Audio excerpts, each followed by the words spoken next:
يعني انا ايه لا مؤاخذه؟ نعجه؟ انا نعجه يعني؟ انا كقياده ولا كشعب ولا كسياسه نعجه؟ انت عارف يعني ايه نعجه؟ يعني انثى الخروف، ما حصلتش خروف حتى. انا نعجه يعني؟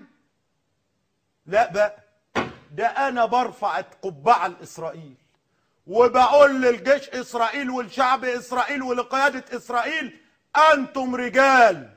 اتخطف من عندكم 3 اتقتلوا، موتوا قدامهم اللي مات. ما اعرفش 300 ولا يموتوا زي ما موتهم.